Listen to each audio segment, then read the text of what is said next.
Pushpa hero Allu Arjun bail రద్దవుతుందా, మళ్ళా జైల్లోకి వెళ్తాడా? చాలా పెద్ద హాట్ టాపిక్గా నడుస్తూ ఉన్నది.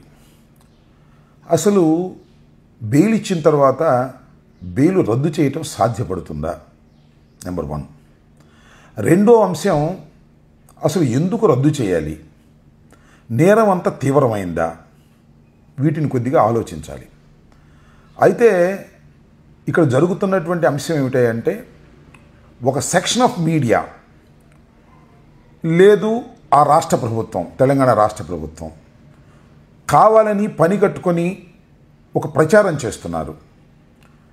పుష్ప హీరో అల్లు అర్జున్ తిరిగి మళ్ళా జైలుకి వెళ్ళిపోతాడు, అతను బెయిల్ రద్దు అయిపోతుంది, వదిలిపెట్టే ప్రశ్న లేదు అనేటువంటి మాటలు మీడియాలో విన్నప్పుడు నాకు ఆశ్చర్యాన్ని కలిగిస్తుంది, కొద్దిగా హాస్యాస్పదంగా కూడా అనిపిస్తుంది.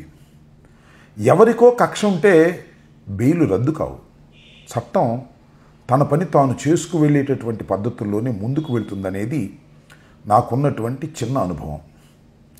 అసలు బెయిల్ ఎందుకు ఇస్తారు, బెయిల్ ఎందుకు ఇవ్వరు, ఇది ఈ సందర్భంగా రాష్ట్ర ప్రజానీకం తెలుసుకోవాలని మనం చేస్తున్నాం.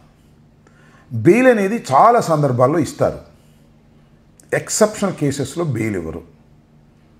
బెయిల్ ఇవ్వరు అంటే అర్థం పోలీస్ కస్టడీలోకి పంపిస్తారు, నిర్బంధిస్తారు. ఎందుకు పోలీస్ కస్టడీలోకి పంపిస్తారు, రిమాండ్ చేసి నిర్బంధిస్తారు అంటే, తాను చేసినటువంటి నేరంలో సాక్షుల్ని ప్రభావితం చేస్తారనేటువంటి ఉద్దేశం ఒకటి బలమైనది. సాక్షులను ప్రభావితం చేసి బయట ఉంటే కేసును తారుమారు చేసేస్తారు అనుకున్నప్పుడు బెయిల్ను తిరస్కరించి ఛార్జ్ షీట్ వేసేంత వరకు, లేకపోతే ఎంక్వైరీ అయిపోయేంత వరకు జైల్లో నిర్బంధించేటటువంటి ప్రయత్నం చేస్తారు. ఇది చట్టం చెబుతున్నటువంటి అంశం. అయితే నాకు అర్థం కానిది ఏంటంటే, ఈ కేసులో అల్లు అర్జున్ సాక్షుల్ని ప్రభావితం చేయడానికి ఏమైనా అవకాశం ఉందా? లేదు, అల్లు అర్జున్ అనే వ్యక్తి ఇంటెన్షనల్గా రేవతిని చంపడానికి ప్రయత్నం చేశాడా? అసలు రేవతి చనిపోతుందని అతనికి తెలుసా? లేదు, రేవతి కుమారుడు సీరియస్గా ఉన్నదనే విషయం ఆ తర్వాత తెలుసుకోవచ్చు, కానీ అప్పుడు తెలుసా? అసలు అల్లు అర్జున్ యొక్క ఇంటెన్షన్ ఏంటి? సినిమాకి వెళ్ళాలి, సినిమా చూడాలి, ఎప్పుడు ఈ సినిమా నేను చూస్తున్నాను, ఈ హాల్లోనే చూస్తున్నాను కాబట్టి నేను వెళ్ళాలి అనే సెంటిమెంట్తో వెళితే ఈ రకమైనటువంటి పరిణామాలు సంభవించటం, ఆ తర్వాత పెద్ద ఎత్తున ఆయన అరెస్ట్ చేయాలనేటువంటి ప్రయత్నం జరగటం మనం గత 4-5 రోజుల నుంచి మనం పరిశీలిస్తున్నాం. దీనిలో అందరూ అనుకునేటటువంటి అంశాలు, కేసు నేరము పక్కన పెడితే ఆయన మీద ఎవరికో కక్ష ఉంది. ఎవరికి ఉంది కక్ష అంటే, ఆ రాష్ట్ర ముఖ్యమంత్రికే కక్ష ఉందని అంటున్నారు.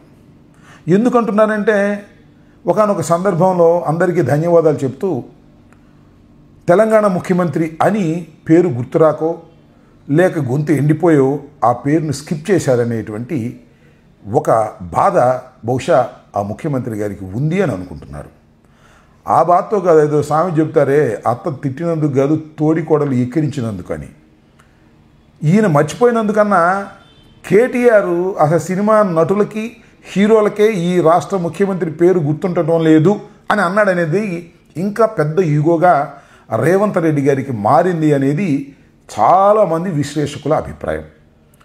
నాకు తెలియగలుగుతానండి, పేరు మర్చిపోతే ముఖ్యమంత్రి గారి పేరు మర్చిపోతేనో, లేక ముఖ్యమంత్రి గారి కోపం వస్తేనో, లేకపోతే కేటీఆర్ గారు దెప్పి పొడిస్తేనో అన్యాయంగా అనవసరంగా తీసుకెళ్ళి లోపల పెట్టేయడం ధర్మమేనంటారా? ఇది తగునా? ఆలోచించుకోవాలి ప్రజానీకం.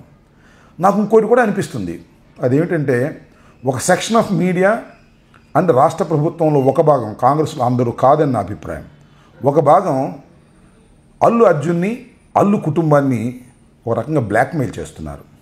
త్వరలో వెళ్ళిపోతాడు లోపలికి, అరెస్ట్ చేసేస్తారు, బెయిల్ రద్దు అయిపోద్ది అని భయపెట్టేటటువంటి ప్రయత్నం చేస్తున్నారు. నాకున్నటువంటి అవగాహన మేరకు హీరోలు సినిమాల్లో బ్రహ్మాండంగా ఉంటారు, కానీ నిజ జీవితంలో వారికి అంతగా గొప్ప ఆలోచన విధానాలు ఉండవని నా వ్యక్తిగతమైనటువంటి అభిప్రాయాలు. ఇలాంటి సిచ్యువేషన్ని ఎదుర్కోవడానికి సాహసం చేయనేది కూడా నా అభిప్రాయం. ఎందుకంటే అద్దాల మెడలో ఉండేటటువంటి వ్యక్తులు సినిమా హీరోలు. సరే, సినిమా హీరో అరెస్ట్ అయినప్పుడు రిలీజ్ అయిన తర్వాత ఆయన్ని పరామర్శించడానికి వెళ్ళటం అనేది తోటి నటుడిది చాలా సహజమైనటువంటి అంశం. ఇక్కడ కొంతమంది ఏమంటారంటే ఆయన్నైతే పరామర్శించడానికి వెళ్తారు, కానీ రేవతి కుటుంబ సభ్యుడు ఆసుపత్రిలో ఉంటే పరామర్శించడానికి వెళ్ళడా? ఇది ఒక వాదన. వెళ్ళరు వాళ్ళు. ఎందుకు వెళ్తారు? కన్సర్న్ ఇతనితో ఉంటుంది, సినిమా హీరో తోటి హీరో అని. అయితే సహాయం చేయటానికి ముందుకు రాకోకుండా అల్లు అర్జున్ కుటుంబం ఉందా? లేదు కదా. ఎమ్మటే వారు ప్రకటించారు కదా, 25 లక్షలు ఇస్తామన్నారు. వారి యోగక్షేమాలు తెలుసుకోవాలనేటువంటి ప్రయత్నం చేస్తున్నారు. ఇది తప్పెలా అవుతుంది నాకు అర్థం కాలేదు. కేవలం మన కోపం ఉంటేనో, మన పేరు స్మరించలేదనో, మనం కక్షగట్టి లోపల పెట్టేసి చట్టాన్ని వాడేసుకుంటే ఇది తగునా అనేది రాష్ట్ర ప్రజానీకం కన్నా కూడా సినిమా ఫీల్డ్లో ఉన్నటువంటి వ్యక్తులు ఆలోచించుకోవాలని నేను ఈ సందర్భంగా గుర్తు చేస్తున్నా. దాంతోపాటు ఇంకో విషయం చెప్పాలి. ఇక్కడ అల్లు కుటుంబం, అదేవిధంగా మెగా కుటుంబం చాలా సన్నిహితులు. నేను గతంలో కూడా చెప్పా, ఒకరి మీద ఒకరు ఆధారపడి రాజకీయాల్లో కానీ సినిమాల్లో కానీ పైకొచ్చినటువంటి వ్యక్తులు. ఇక్కడ అల్లూరు రామలింగయ్య గారిని మనం గుర్తుపెట్టుకోవాలి. అల్లూరు రామలింగయ్య గారితో వియ్యం పొందిన తర్వాతే చిరంజీవి గారు మెగాస్టార్గా వెళ్ళారు. మెగాస్టార్గా వెళ్ళడానికి అల్లు అరవింద్ గారి కృషి కూడా ఉందని నేను విశ్వసిస్తాను, నమ్ముతాను. ఇవాళ వారు ఈ స్టేజ్లో ఉన్నారంటే పరస్పర సహకారంతోనే ఉన్నారు. మొన్న కూడా వారు పరస్పరంగా సహకరించుకున్నారు.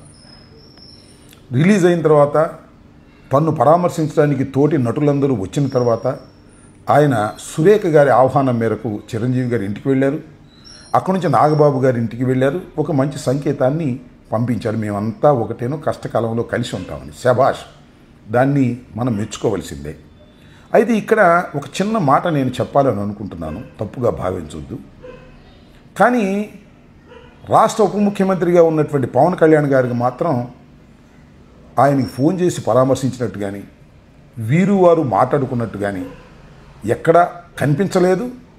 సైలెంట్గా ఉన్నారు. అంటే జరిగినటువంటి విషయాన్ని సైలెంట్గా ఉన్నాడంటే ఆయన దీన్ని కొంతమేరకు ఆమోదిస్తున్నారు అనేటువంటి భావన కలుగుతూ ఉంది. చట్టం తన పని తాను చేసుకుపోతుందని రేవంత్ రెడ్డి గారు చెప్పినటువంటి మాటల్ని సపోర్ట్ చేస్తున్నారేమోననే విధంగా అందరికీ కనిపిస్తుంది. నేను ఇక్కడ చాలా స్పష్టంగా చెప్పదలుచుకున్నది ఏమిటంటే, పవన్ కళ్యాణ్ గారికి అల్లు అర్జున్ వ్యవహారం నచ్చకపోవచ్చు. ఎందుకంటే శిల్పా రవి ఎన్నికల ప్రచారానికి వైఎస్ఆర్ కాంగ్రెస్ పార్టీ తరపున వెళ్ళాడు కాబట్టి ఆయన నాకు నచ్చలేదు అనుకోవచ్చు. నచ్చకపోవటం వేరు, క్లిష్ట సమయంలో అండగా ఉండటం వేరు. నచ్చకపోతే నచ్చకపోయారు. కానీ తోటి హీరోని ఇంతగా బ్లాక్మెయిల్ చేసి హింసించేటటువంటి కార్యక్రమాలు చేస్తున్నప్పుడు పల్లెత్తి సింపతి మాట్లాడకపోవటం అనేది ధర్మం కాదనేది నా అభిప్రాయం. ఇక్కడ ఇంకో విషయాన్ని కూడా చెప్పాలి. ఒకానొక సందర్భంలో ఎన్నికలు నాకు గుర్తులేదు కానీ అశ్విని దత్ గారు సినిమా ప్రొడ్యూసర్ విజయవాడలో కంటెస్ట్ చేశారు తెలుగుదేశం తరపున. సాక్షాత్తు చిరంజీవి గారు, చాలా పెద్ద క్రేజ్లో ఉన్న చిరంజీవి గారు వచ్చి ప్రచారం చేశారు. సరే, అఫ్కోర్స్ ఓడిపోయాడు అనుకోండి, ఎవరు మన అశ్విని దత్ గారు ప్రచారం చేశారు. అదేంటి వ్యక్తిగత సంబంధ బాంధవ్యాలు అనేవి ఇక్కడ గుర్తుపెట్టుకోవాలి. అలాగే అల్లు అర్జున్కి శిల్పా రవికి వ్యక్తిగత సంబంధాలు ఉన్నాయని మీరు ఎందుకు అనుకోవటం లేదు? ఆ ప్రేమతోనే వచ్చి ఉండొచ్చు కదా. మీ మీద కోపంతో వచ్చాడు ఎందుకు అనుకుంటున్నారు? మీ మీద కోపంతో వచ్చాడనేటువంటి ఉద్దేశంతోనో, శిల్పా రవికి సపోర్ట్ చేశాడనే ఉద్దేశంలోనో, ఇలాంటి కీలక సమయంలో మీరు ఒక సినిమా హీరోకి జరుగుతున్నటువంటి నష్టాన్ని కానీ అన్యాయాన్ని కానీ తోటి సినిమా హీరోగా బంధువుగా మీరు అండగా నిలబడకపోవటం మీ అభిమానులు కూడా నచ్చదని నేను భావిస్తూ ఉన్నా. టోటల్గా చూస్తే నాకు అనిపిస్తున్నది ఏంటంటే, మీడియాలో ఒక సెక్షను, అదేవిధంగా ప్రభుత్వంలోని కొంతమంది అల్లు కుటుంబాన్ని బ్లాక్మెయిల్ చేయాలని, లొంగ తీసుకోవాలనేటువంటి ప్రయత్నం చేస్తున్నారు. మరి ఎందుకు బ్లాక్మెయిల్ చేయాలనుకుంటున్నారో నాకు తెలియదు. లేక ఈగో చల్లార్చుకోవడానికి చేస్తున్నారో నాకు అర్థం కాలేదు. దానికి తోడుగా పవన్ కళ్యాణ్ గారి సైలెన్స్ కూడా వారికి దోహదపడటం అనేది ధర్మం కాదనేది నేను అభిప్రాయపడుతున్నాను. ఏది ఏమైనా ఒకటి చాలా స్పష్టంగా చెప్పదలుచుకున్నాను. అల్లు అర్జున్ బెయిల్ రద్దయిపోతుందనేది కేవలం పుకారు మాత్రమే.